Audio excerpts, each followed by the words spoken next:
Saludos hermanos, bendiciones para ustedes. Damos gracias a Dios que podemos reunirnos y poder alabar al Señor. Búsquense en sus Biblias Mateo 28, 19 y 20 y vamos a meditar juntos en esta palabra. Pero quisiéramos tener un tiempo de oración por algunas personas que están necesitadas, ¿verdad? Quiero contarles que esta semana hablé con Joel García también. Nos saludamos y agradece al Señor sus oraciones y la manera como Dios le está ayudando allá a resolver su asunto personal. Y sigamos orando, hermanos, para que él pueda comprender el propósito de Dios, seguir en el propósito de Dios y mantenerse hasta el final. También ayer estuvimos en la casa de hermana Mayrita y hasta mucho mejor, está avanzando, pero el proceso es un poquito difícil, así que recordémosle en oración y quizá pues algunas personas que usted conoce están necesitadas de oración. Les voy a dar un momentito, voltéese al otro lado atrás de la fila suya y pregúntese si hay alguna petición y cuente una petición suya. Vamos a orar en este momento para que Dios pueda poner su mano ahí, enfrente, así, detrás, los que están aquí. Empecemos aquí adelante. ¿Hay alguna petición personal que necesitemos la intervención del Señor en nuestras vidas, ¿verdad? ¿Qué le pedimos al Señor esta mañana? Y vamos a orar juntos, el uno por el otro, para que Dios pueda manifestarse con poder y pueda también mostrarse a nosotros, ¿verdad? Si usted no tiene una lucha, posiblemente alguien la tiene. Vamos a orar esta mañana y levantar delante del Señor estas peticiones. Amado Padre, sabemos que tú controlas y dominas todas las cosas y que tú puedes intervenir en cualquier circunstancia de nuestra vida, en cualquier persona, en cualquier territorio, en cualquier problemita que tengamos. Y hoy levantamos estas peticiones, Señor, estos clamores en nuestra alma, en nuestro ser. Quisiéramos saber cómo resolverlas nosotros, pero tenemos que confiar en el poder de tu mano, Señor, y tú nos mandas confiar, pedirte, descansar en ti. Ponemos cada petición que se ha hablado esta mañana en la presencia tuya. Y tú, Señor, resuelve conforme a tu propósito. Recordamos hoy a Mayrita, síguela ayudando, síguela fortaleciendo, síguela sosteniendo en el proceso de su salud. Recordamos también el proceso en que está hermano Oscar. Te pido en el nombre de Jesús que tú tomes el dominio en esa situación. También recordamos a hermano Amílcar Sosa, Señor, que se encuentra delicado en el hospital. Pedimos que intervengas con tu mano poderosa. Y Padre, cuántas otras situaciones en nuestras vidas, en la vida de personas que amamos y apreciamos. Señor, queremos darte gracias por las buenas nuevas, Señor, que se están dando en Israel de la tregua, Señor. Es una cosa por la que hemos pedido y hemos orado y oramos para que esa nación llegue a un acuerdo adecuado, Señor, en el que puedan, Señor, recuperarse y que puedan unirse como naciones. Padre amado, en el nombre de Jesús, ponemos esta mañana tu palabra dirigida a nosotros. Queremos que esta palabra la tomemos nosotros, Señor, como un llamado a nuestra vida personal. Y queremos como iglesia hacer lo que es tu voluntad y tu deseo. Y queremos estar disponibles a tu nombre poderoso.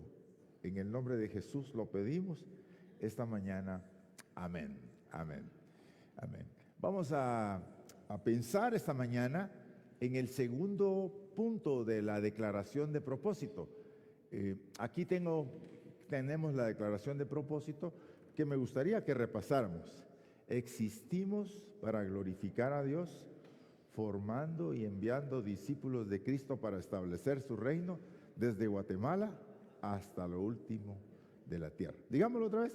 Existimos para glorificar a Dios, formando y enviando discípulos de Cristo para establecer su reino desde Guatemala hasta lo último de la tierra. Entonces aquí hay 3 elementos que vamos a estar meditando durante el mes de enero. Es ¿por qué existimos? Existimos para glorificar a Dios en nuestra vida, con lo que hacemos, con lo que pensamos, con lo que proyectamos. Tenemos que glorificar a Dios. Tenemos que glorificar a Dios cuando llevamos el Evangelio de Jesús, cuando decidimos por los asuntos del reino de Dios y los ponemos en primera plana en nuestras vidas. Así que es un desafío y esa es una de las cosas que queremos que ocurra en la vida de cada creyente. El segundo punto de nuestro propósito tiene que ver con formar y enviar discípulos de Cristo. Y ese es el tema de esta mañana. Queremos formar y enviar discípulos de Cristo a todas las naciones, que vayan desde Guatemala hasta lo último de la tierra. Y por supuesto, estamos hablando, hermanos, que nuestra visión es ser testigos con palabras y acciones en la comunidad, en Jerusalén, en Judea, en Samaria y hasta lo último de la tierra. Sostenemos a los obreros con nuestras oraciones, con nuestros recursos, con nuestras ofrendas, para que el Evangelio siga siendo predicado. Entonces, esa es la idea fundamental. ¿Qué queremos? No queremos extender la iglesia, amigos. Queremos plantar el reino de los cielos en otras naciones, como es el objetivo. Pero eso será tema de la otra semana. Así que quisiéramos recordar lo que ya hemos dicho en alguna ocasión, la diferencia entre un discípulo y un creyente. Y usted tiene que ubicarse para que podamos tener dentro de nosotros, hay un videíto que aclara esto.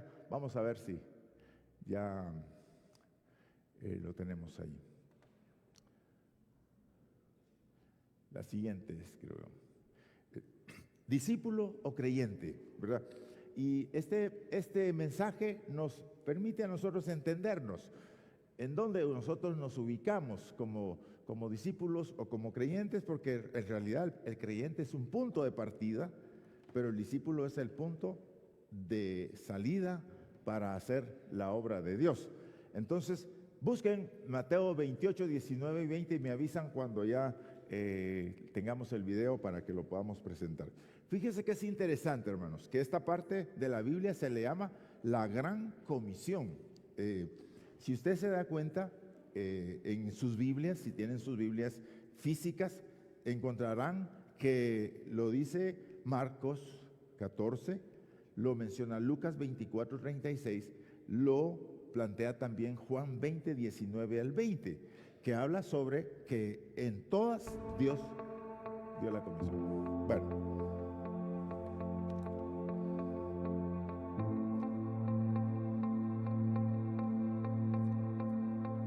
El creyente asiste a una iglesia. El discípulo entiende qué es la iglesia. El creyente busca que le animen. El discípulo busca siempre animar. El creyente reclama que le visiten. El discípulo visita. El creyente piensa en recibir. El discípulo piensa en dar y servir. El creyente murmura y reclama. El discípulo obedece y actúa. El creyente lee la palabra. El discípulo enseña la palabra. El creyente espera que le ore. El discípulo ora por los demás. El creyente espera que le asignen tareas. El discípulo está listo para asumir responsabilidades. El creyente solo busca sobrevivir. El discípulo está listo para servir. El creyente se entrega en parte. El discípulo entrega su vida entera. Para el creyente, Jesús es Salvador. Para el discípulo, Jesús es Señor. El creyente suma. El discípulo multiplica. Los creyentes son revolucionados por el mundo. Los discípulos revolucionan el mundo. El creyente tiene como meta llegar al cielo. El discípulo tiene como meta ganar almas para el cielo. El creyente espera un avivamiento. El discípulo es parte del avivamiento. El creyente sueña. El discípulo actúa. Todo discípulo es creyente. Pero no todo creyente es discípulo.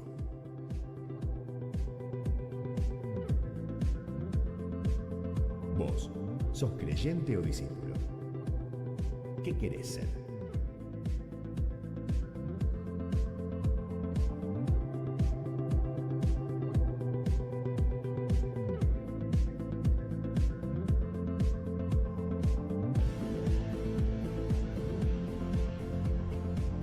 Por tanto, id y haced discípulos a todas las naciones, bautizándolos en el nombre del Padre y del Hijo y del Espíritu Santo, enseñándoles que guarden todas las cosas que os he mandado.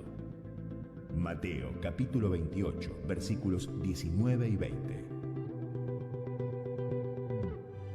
Si vosotros permaneciereis en mi palabra, seréis verdaderamente mis discípulos y conoceréis la verdad, y la verdad os hará libres. Amén. Gracias. Bueno, sin avisarnos nos llegó el gracias. Bueno, hermanos, no hay más. Creo que aquí ilustra cabal lo que se tiene que tener muy claro en la mente. Cuando estamos hablando del trabajo de la iglesia, de lo que hacemos nosotros como cuerpo de Cristo, como equipo de trabajo, tenemos que comprender y entender que no solo estamos hablando de predicar a la gente de Cristo. Eso es el primer paso. La gente tiene que oír el mensaje, porque es a partir de ahí que comienza la revolución en su vida. Pero nuestro trabajo no concluye ahí. Nuestro trabajo concluye en que tenemos que ayudar a las personas a desarrollar una relación profunda, seria, comprometida y dirigida por la voluntad de Dios, el Señor del reino. Entonces, ese trabajo, por supuesto, es un trabajo más complicado. Y si se dan cuenta, algunos de nosotros, viéndonos nosotros hacemos algunas cosas como creyentes y quizás hacemos más cosas como creyentes que como discípulos. Y entonces tenemos que ponernos la camiseta de discípulos, que esa es la parte interesante de nuestra vida, es trabajar como personas que hacen discípulos para ser enviados a todas las naciones. Y fíjense, hermanos, que la evangelización es la tarea de todos, ¿verdad? Y todos tenemos que estar pensando en la manera como lo vamos a hacer y cómo lo tenemos que trabajar. Bueno, muchas maneras de trabajar, pero es importante que comprendamos. Entonces Jesús les dijo a los discípulos, pero los 11 discípulos fueron a Galilea, tal como se los había dicho el Señor, al monte donde Jesús les había ordenado. Y cuando lo vieron, le adoraron, aunque algunos todavía dudaban. Es que existimos para la gloria de Dios, y adorar al Señor no quiere decir que todas las preguntas de nuestra vida están resueltas ya en relación a Dios. Puede ser que todavía tengamos dudas y tengamos preguntas. Y Jesús se acercó y les habló diciendo: toda potestad me es dada en el cielo y en la tierra. Por tanto, id y haced discípulos a todas las naciones, bautizándolos en el nombre del Padre y del Hijo y del Espíritu Santo, enseñándoles que guarden todas las cosas que yo les he mandado, y aquí yo estoy con vosotros todos los días hasta el fin del mundo. Fíjese que hablábamos de todo, ¿verdad, hermanos? Todo, aquí otra vez el énfasis, decíamos que ninguna cosa debe de estar llevándonos a nosotros a la atención. Todo debe ser puesto en las manos de Dios. Y aquí dice el Señor que todo lo que hemos aprendido de Jesús es lo que tenemos que enseñar. Bueno, y aquí está en esencia lo que es el discipulado. El discipulado es enseñar lo que yo he experimentado de Cristo en mi vida personal. Por esa razón, el discípulo cultiva su relación con Dios.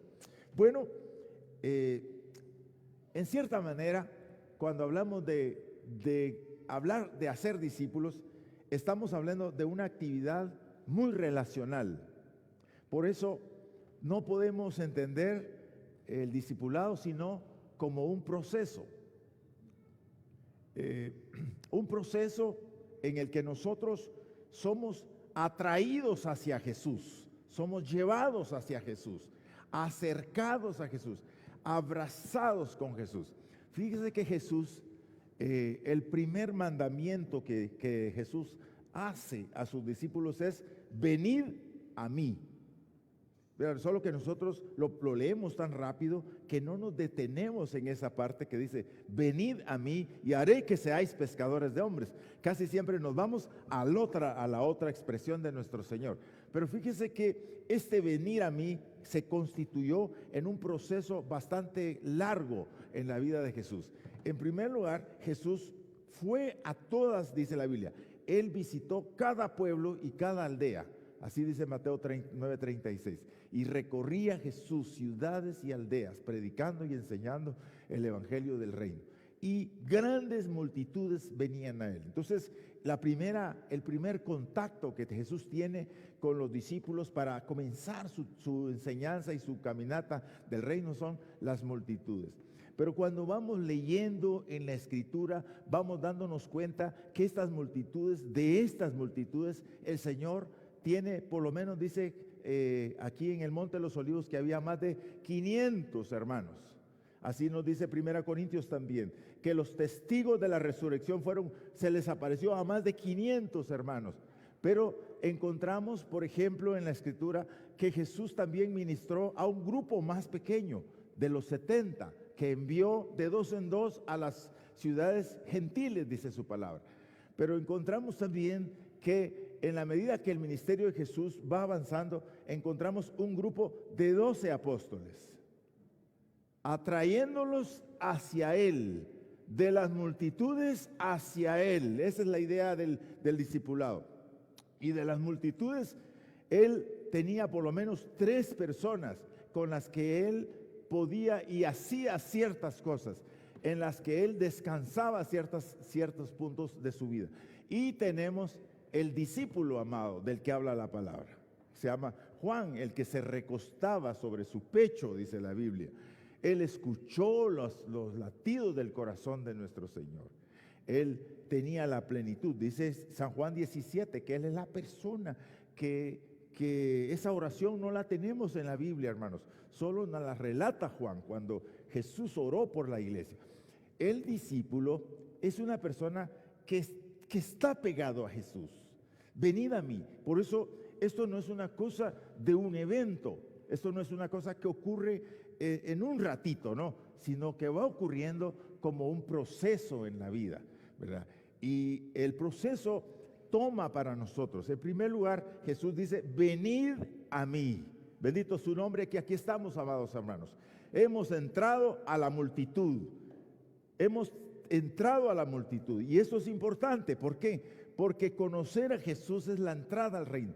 Yo soy la puerta y el que por mí entrare será salvo. Hemos entrado al reino, bendito su nombre. Hemos entrado por la puerta y hemos comido del pan de vida. Hemos bebido del agua de vida, dice su palabra, que quita la sed para siempre, que quita el hambre de Dios, porque hemos entrado a Jesús. Ese es nuestro primer ingreso a conocerle.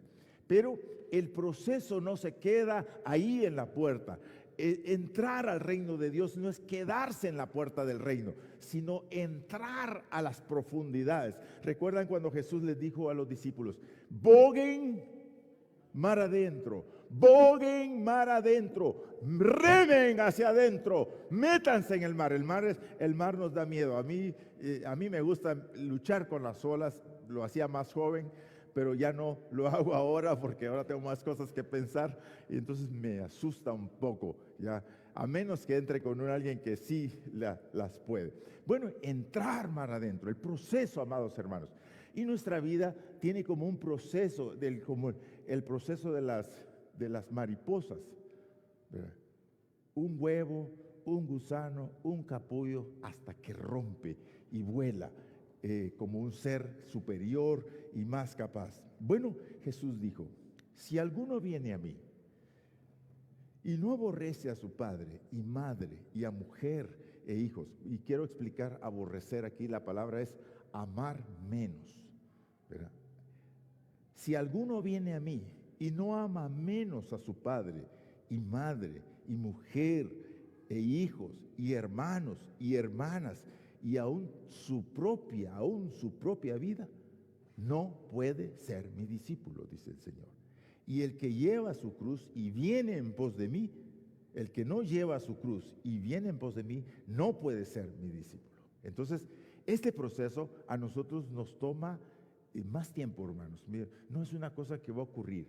Estamos como batallando a veces con los discípulos de Cristo, tratando de entrarlos a la puerta. Quisiéramos que fueran más rápido y más veloces para la integración, pero necesitan tiempo porque es un proceso en el que van confrontándose sus pensamientos, sus ideas, su filosofía de vida, hasta poner a Dios sobre todo.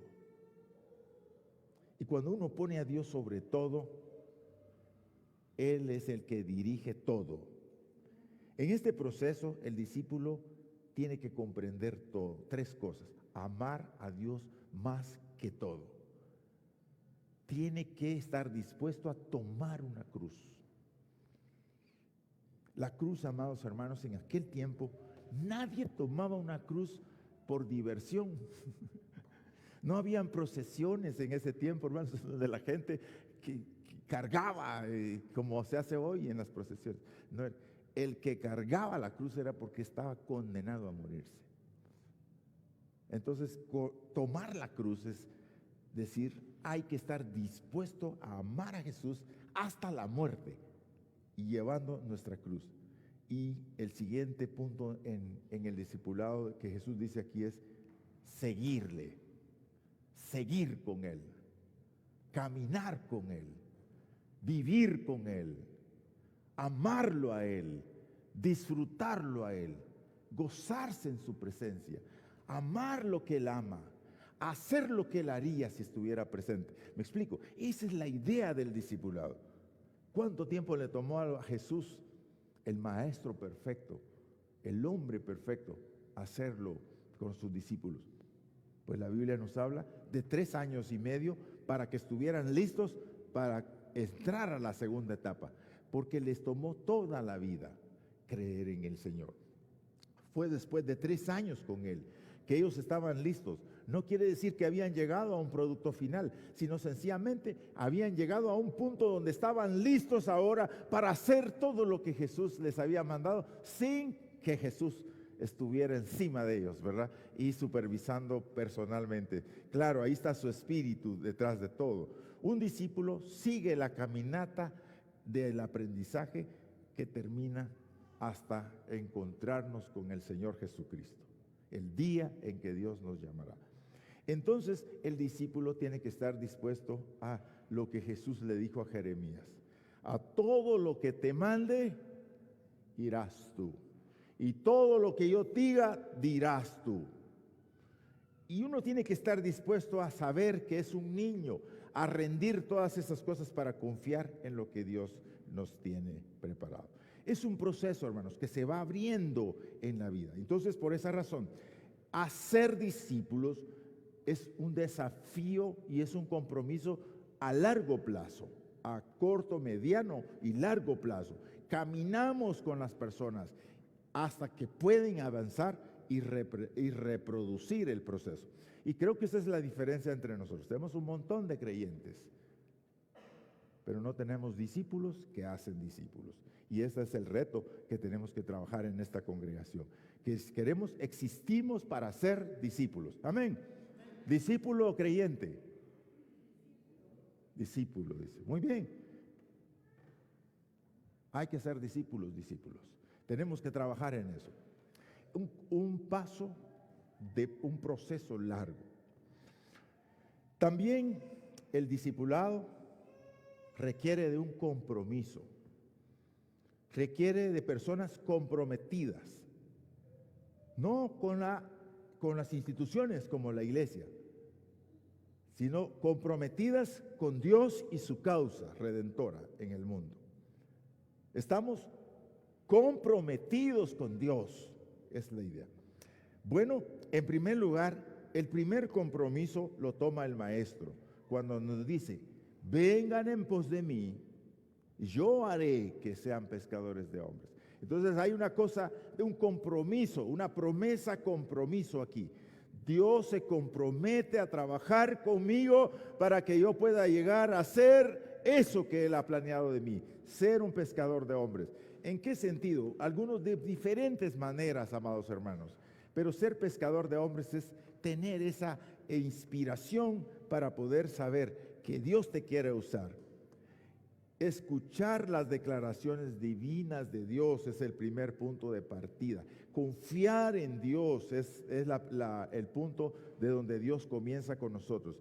Él tiene un compromiso y lo ha declarado en su palabra. Cuando estaba hablando con Jacob en Betel, en aquel sueño, que Jacob se despertó y dijo: casa de Dios es esta, y yo no lo sabía. Él le dice a Jacob: he aquí. Fíjese lo que le dice. Él va huyendo, amados hermanos. Va huyendo y va alejándose cada vez más del epicentro donde él debe estar. Pero hay una promesa que el Señor le hace. He aquí, yo estoy contigo y te guardaré por donde quiera que fueres y volveré a traerte a esta tierra, porque no te dejaré hasta que haya hecho lo que te he dicho. Esa es la palabra que dice el Señor. Yo digo con más énfasis, lo grito más. Leyendo una vez, dice, la que limpiaba el templo encontró el bosquejo de la predicación y encontró que decía: gritar porque el argumento es débil. Entonces, hay predicadores que saber por qué gritan, pero yo sí quiero gritar eso: porque no te dejaré hasta que te haya hecho lo que te he dicho. ¿Quién dijo eso? Dios, Jesús. Jesús está comprometido con nosotros a hacer de nosotros lo que Él ha planeado. Eso está en Génesis 28:15. Pero si usted se quiere, se va a Israel, dice: por amor de Sión no callaré, y por amor de Jerusalén no descansaré, hasta que salga como resplandor tu justicia, y su salvación se encienda como una antorcha. Isaías 62:1.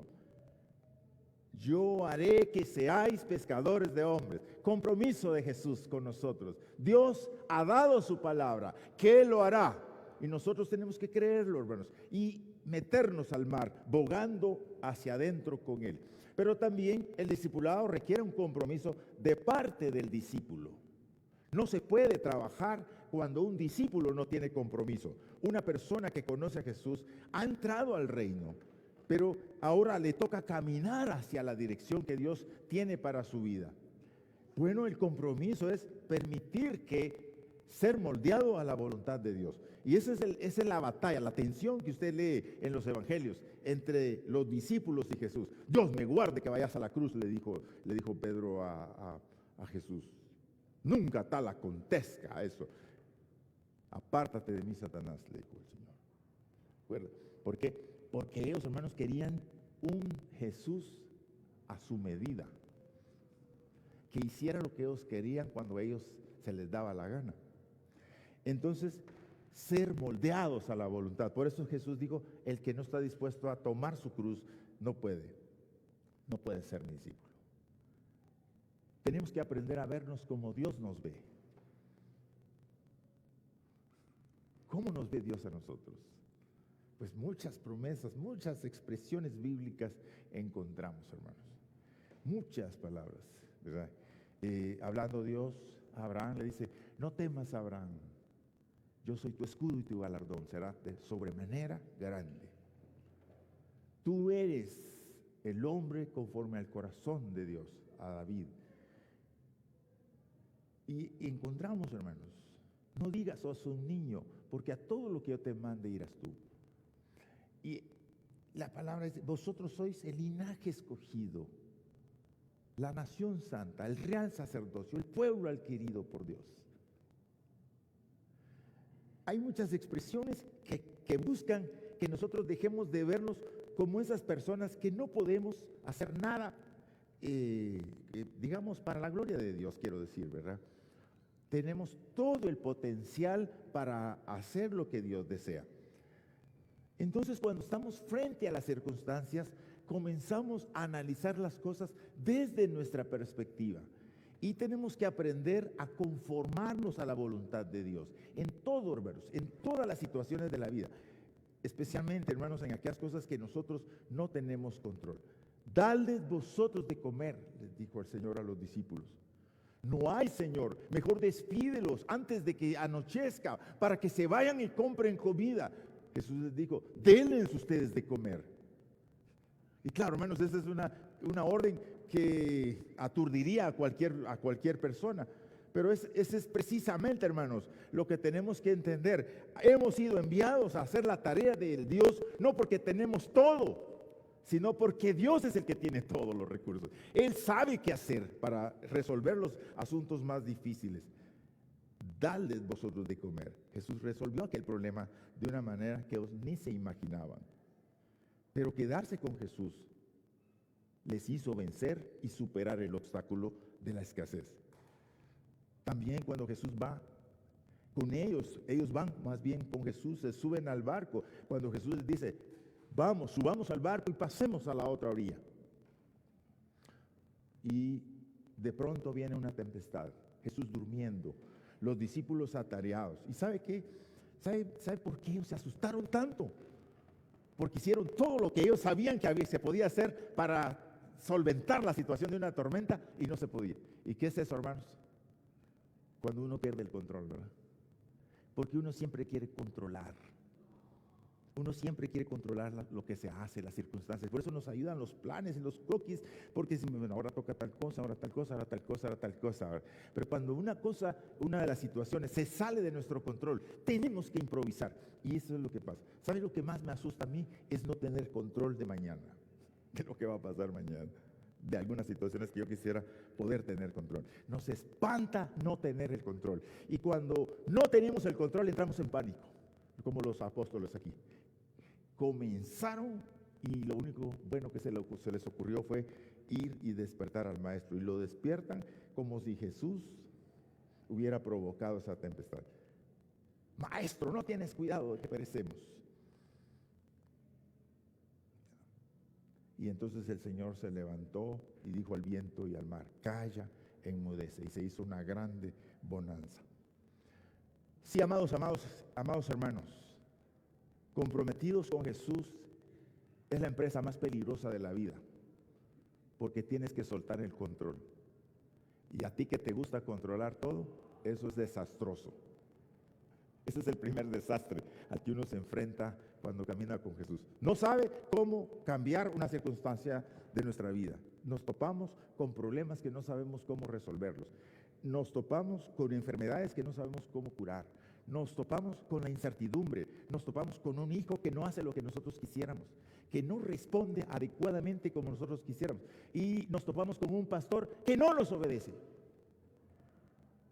Lo peor todavía. Y nos topamos con un maestro difícil, nos topamos con un jefe que abusa de nosotros, nos topamos, hermanos, con colas, nos topamos con accidentes, nos topamos con toda clase de cosas. Y no tenemos el control, eso es lo peor. Entonces nos asusta eso.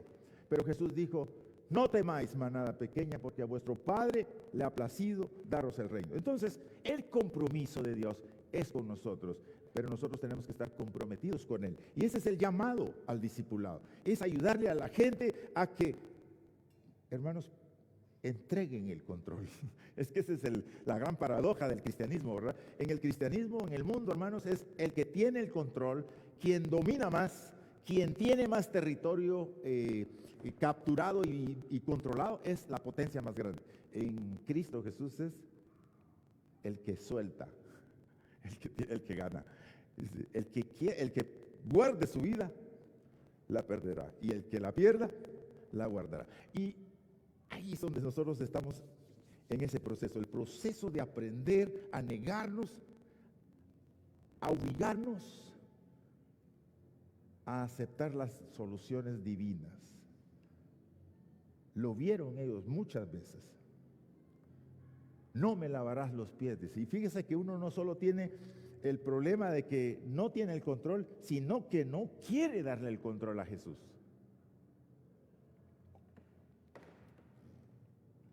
Abran la puerta, quiten la piedra. Dijo, no, Señor, lleve. Ufa, Señor, ¿para qué más? Apesta ya. Quiten la piedra, dice el Señor.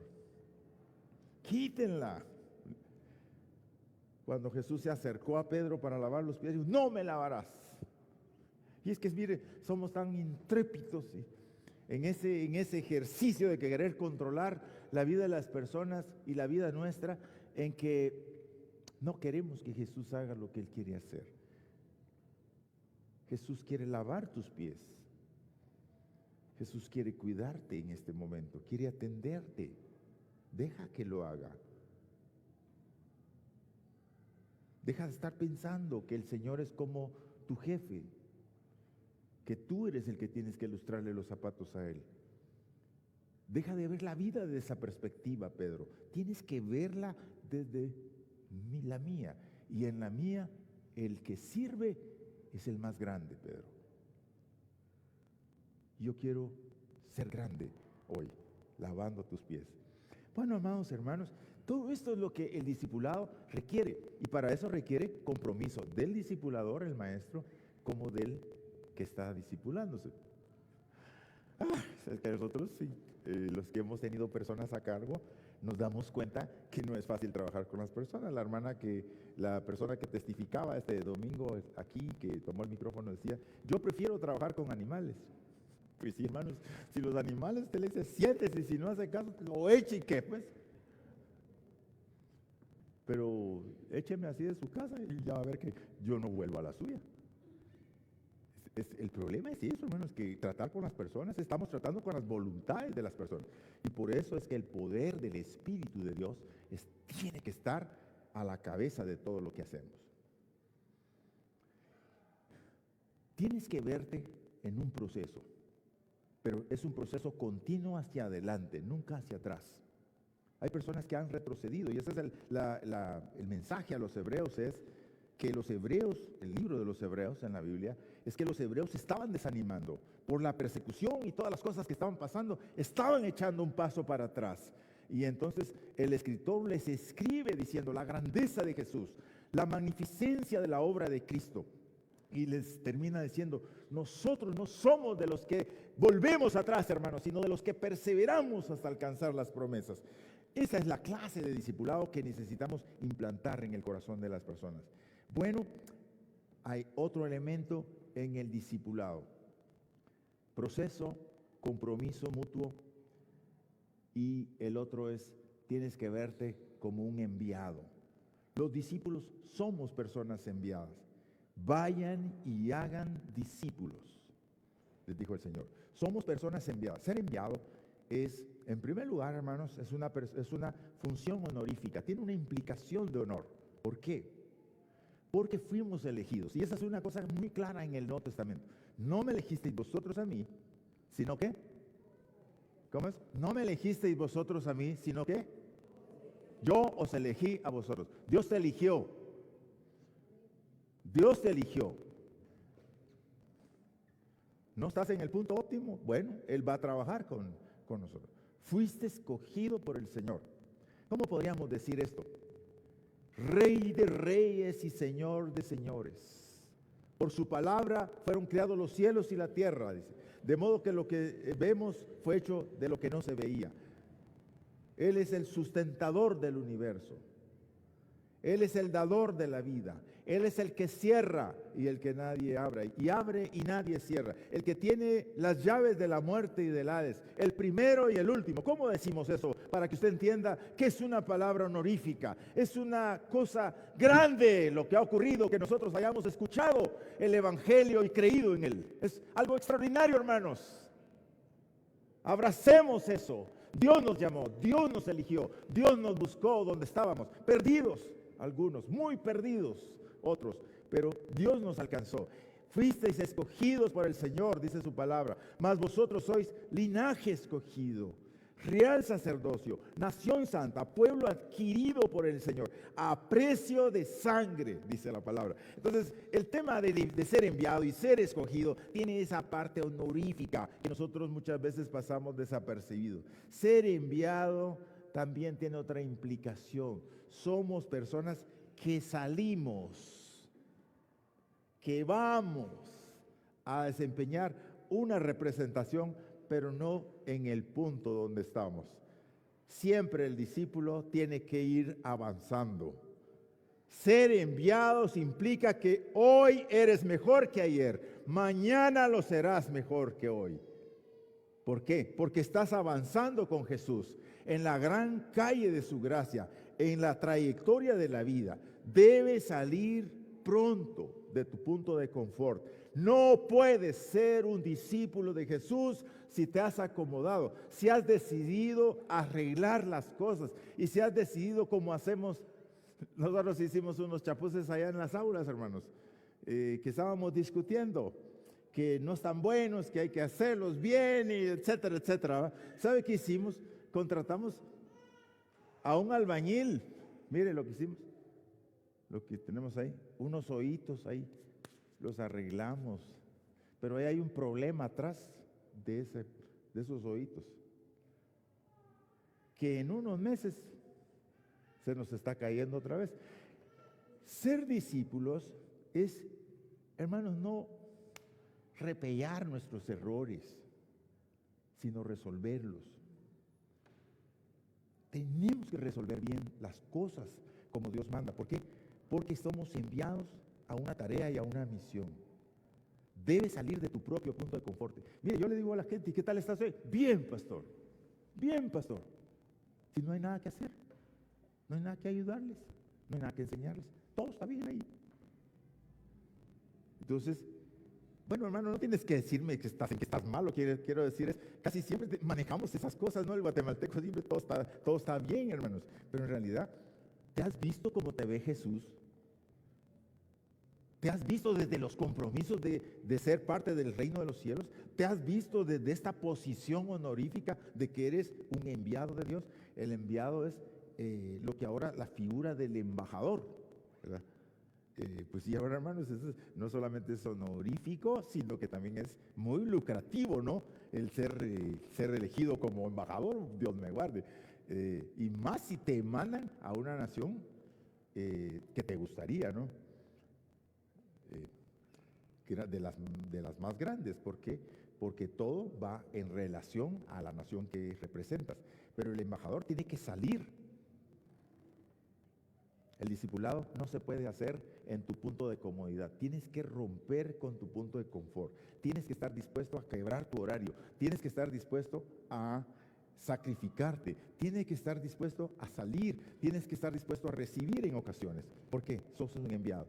Dejar tus redes, tu lugar, tu posición para adoptar la posición que Dios está señalando. Síganme, les dijo el Señor. Yo haré que sean pescadores de hombres. Dejando sus redes y de su familia, les siguieron. Y ese es el problema de mucha gente hoy. Está en su punto de confort. Entiende el reino desde la perspectiva de él y lo maneja de esa manera y piensa que así es como tiene que caminar. Y entonces, poco a poco, las cosas se van descubriendo. Hay un libro que hemos leído en el grupo de lectura que se comenzó y que está empezando ahorita este año de nuevo, El poder de la visión. A ver si los que leímos no se acuerdan de esa historia. Él habla del propósito de Dios, ¿verdad? Él está hablando del propósito de Dios, que el propósito de Dios está dentro de nuestro ser, como un chip integrado, un integrado dentro de nosotros, que cuando conocemos a Jesús, ese integrado cobra vida y comienza a revelar cosas en nuestras vidas que nosotros no habíamos visto. Y que la visión es la realización, es la visualización a largo plazo de ese gran propósito. Y la misión es lo que hacemos para llegar allá.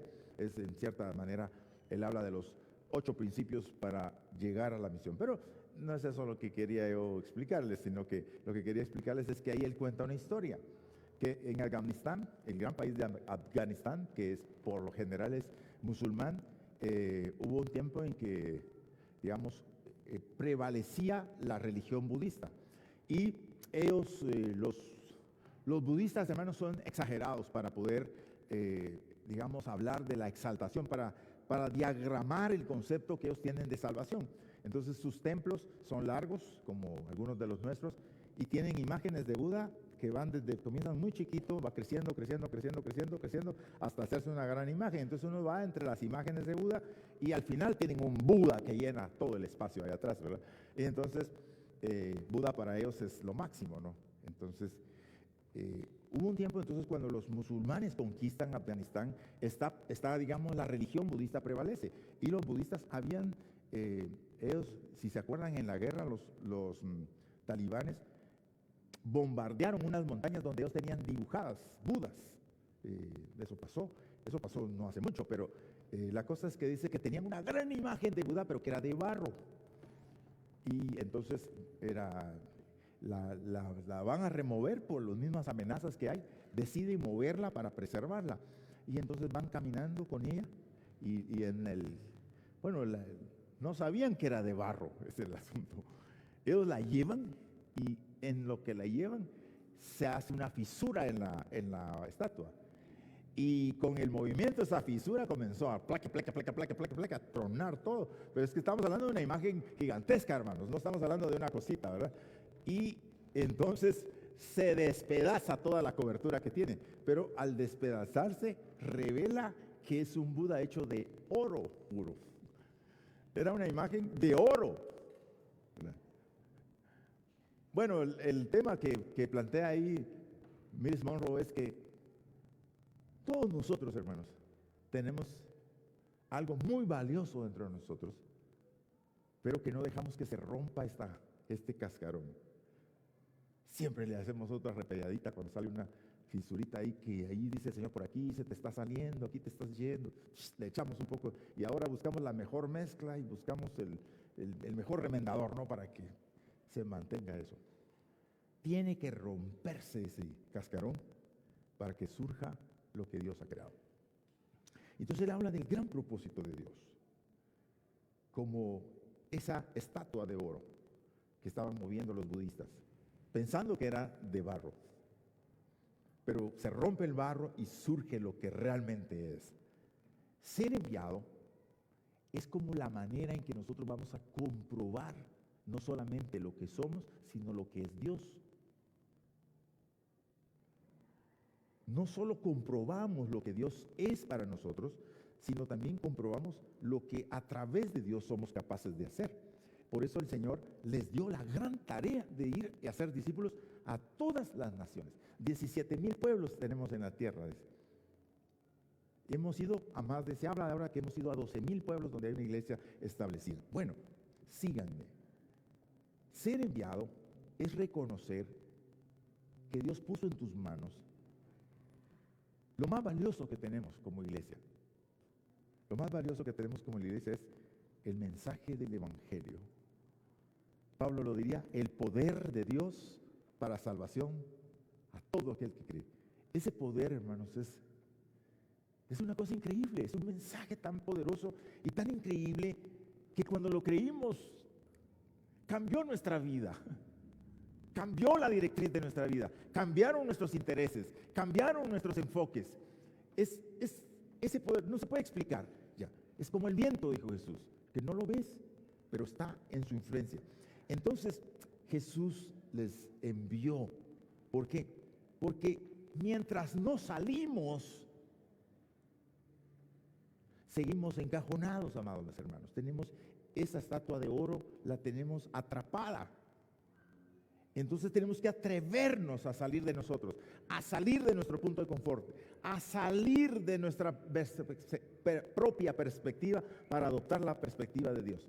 No puedes ser discípulo quedándote, debes salir.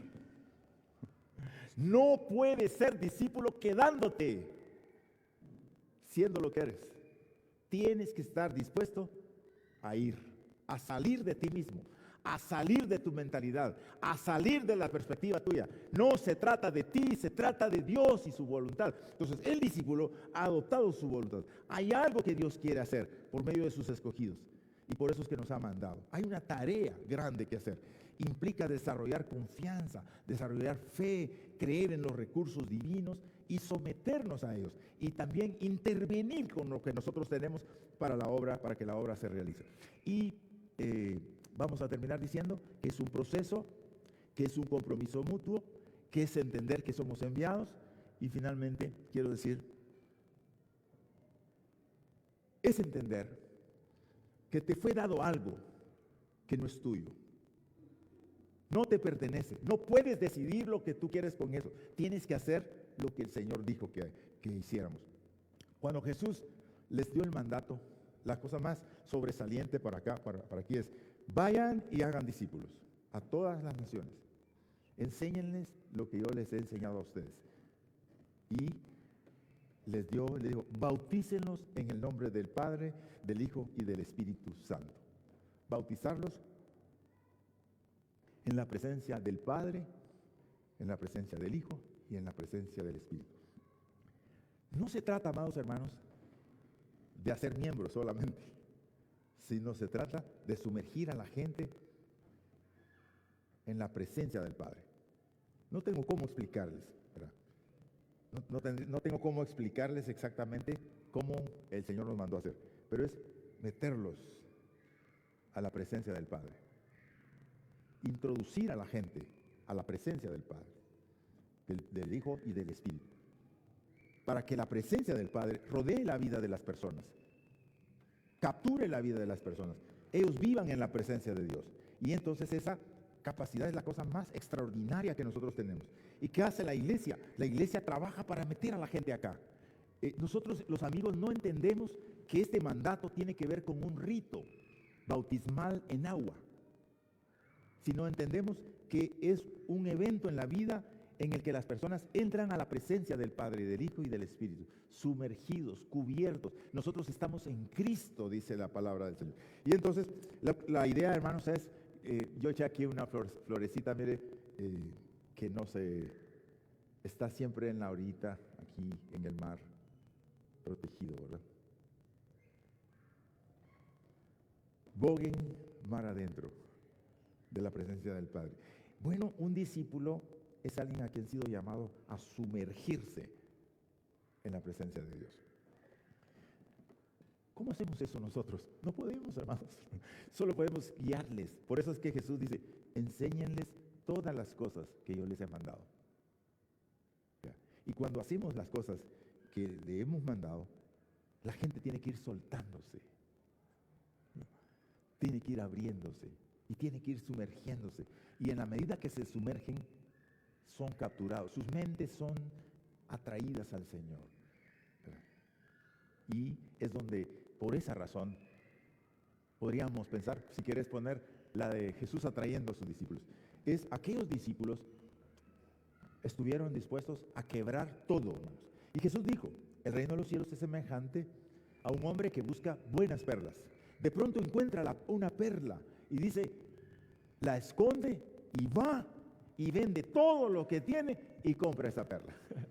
El reino de los cielos es una cosa tan valiosa que te va a importar. Por eso Pablo lo dice, todo lo he tenido por basura, porque ya no hay nada que te importe más. Ahora, ¿cómo llevamos a un discípulo hasta ese nivel, verdad? Bueno, amados hermanos, el poder del Espíritu de Dios, ¿verdad? El poder del Espíritu nos fue dado para hacerlo. Un proceso. Entonces la iglesia tiene que comprender que no vamos a plantar una iglesia con 3 días de predicación, ¿verdad? Que ya tiene 3 años y no ha logrado nada. Verá así. Fíjese usted, hermanos, es un proceso el que está llevándose a cabo. Pero la iglesia tiene que entender que es un compromiso más largo que un año, que una decisión pequeña.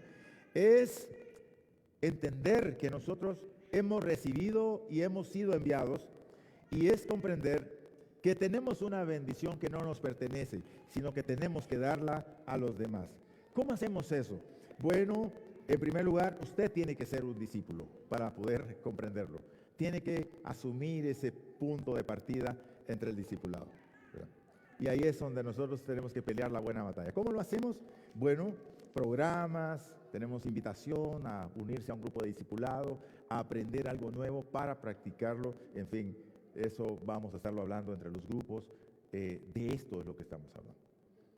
El mundo fue revolucionado por estos 12 discípulos de Jesús, porque comenzaron y su historia sigue, ¿verdad? Sigue, hermano, el énfasis de esta iglesia. Reto grande, ¿no es cierto?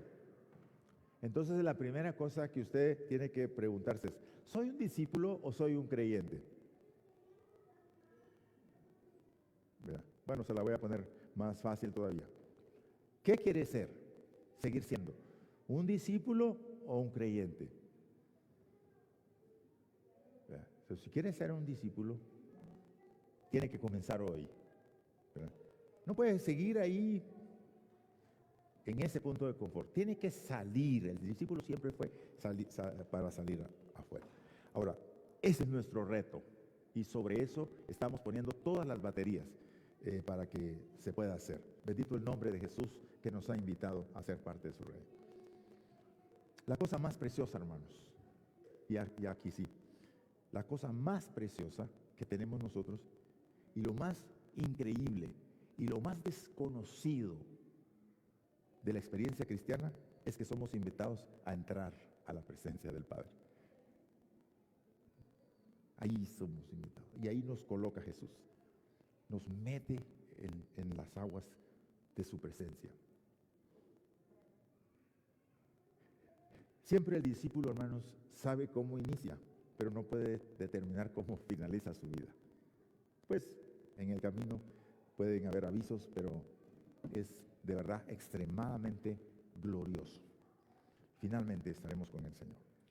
Yo quiero desafiarles entonces, si somos líderes, si somos discípulos, estamos tratando de hacer la obra del Señor, tienen que recordar, esto no es una tarea sencilla ni fácil, pero sí una tarea que nos fue encomendada. Tenemos que asumirla. Y hay que hacer todo lo que se pueda para obedecer a nuestro Señor. Yo quiero serlo, Señor. Y esa es su decisión. Debe ser una decisión firme. Entonces, no puede seguir evadiéndose. Tiene que encontrar algo que Dios puede enseñarle a hacer. Amado Padre, esta mañana estamos aquí todos juntos, meditando en tu palabra, pensando, Señor, en las aplicaciones que tiene tu palabra para nuestra vida. Y te queremos agradecer porque somos proyectos en proceso, Señor. Estamos avanzando en esta dirección. Algunos, Señor, más avanzados que otros, pero estamos caminando en esa dirección que tu presencia nos ha abierto. Queremos agradecerte, Señor, por el compromiso que tienes con nosotros, de no descansar hasta lograr aquello que nos has dicho. Queremos agradecerte, Señor, tu presencia constante con nosotros en estas tareas. Queremos agradecerte, Señor, que tú nos ves como los instrumentos para llevar algo tan poderoso como es el Evangelio. Y nosotros aquí queremos hacerlo, Señor. Queremos hacerlo, Padre. No vamos a seguir evadiendo esta responsabilidad. Lo queremos hacer. Señor, permítenos empezar con los más cercanos a nosotros, pero no detenernos ahí, sino avanzar a los más lejanos, hasta que toda la tierra sea llena del conocimiento de Jehová. Oh Padre mío, quítanos el miedo de entregarnos a ti. Quítanos el miedo, Señor, que nos provoca no tener control. Quítanos el miedo de no poder controlar las cosas, Señor, sino permítenos descansar en tu voluntad preciosa. No temáis, manada pequeña, porque al Padre le ha complacido daros el reino. Fue tu promesa para nosotros. Queremos darte gracias, Señor. Gracias te doy, Señor. Gracias te doy, Señor. Gracias, Padre mío, por tomarme en cuenta. Gracias por llamarme. Gracias, Señor. En el nombre de Jesús, nuestro Señor y nuestro Salvador. Amén.